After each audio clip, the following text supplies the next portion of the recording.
School के प्रवास की एक यादगार कहानी।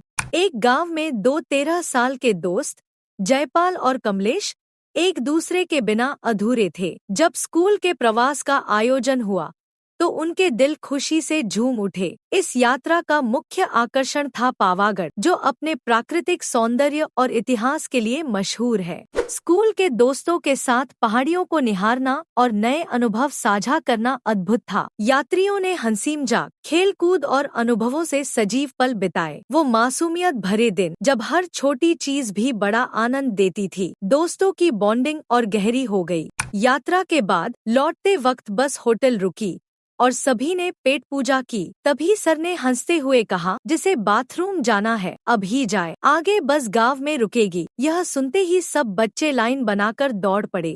બધા મોજ મસ્તી કરી રહ્યા હતા ત્યારે કમલેશ બાથરૂમ ગયા, પણ કોઈએ બાથરૂમ બહારથી તાળા મારી દીધું। કમલેશ બની રહ્યા ત્યારે જયપાલ બહાર રાહ જોઈ રહ્યો હતો, પણ કમલેશની યુક્તિ અને ધીરજની હકીકત હજુ બાકી છે। કમલેશે બાથરૂમમાં ફસાઈને બચાવ માટે એસી તોડી નાખી। બાથરૂમથી બહાર નીકળવાની લાગણીના જોરે તેણે પોતાની યુક્તિ મૂકી કાર્યને પતાવી।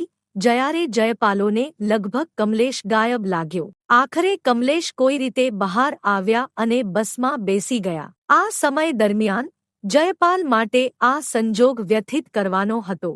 અગલા દિવસે જયપાલે કમલેશને પૂછી લીધું, તારું આટલું લાંબુ બાથરૂમમાં ચાલી શું હતું? કમલેશે એને એવી હંમેશા યાદ રહે તેવી મજેદાર હકીકત સંભળાવી અને મિત્રો હસવાનું રોકી શક્યા નહીં। આ નાની વાર્તા ખટમીઠી યાદ બની રહી, જે દરેક સમય યાદ રહે તેવી છે। ક્યારે તમે પણ આવી હળવી મજેદાર સંજોગો અહીં અનુભવી છે? નીચે કોમેન્ટ કરો અને તમારો કિસ્સો પણ અમને સાંભળવા દો। તમે ઉમદા યુક્તિથી કોઈ મુશ્કેલી પાર કરી। તમારી વાર્તા તમામના ચહેરા પર હાસ્ય લાવશે।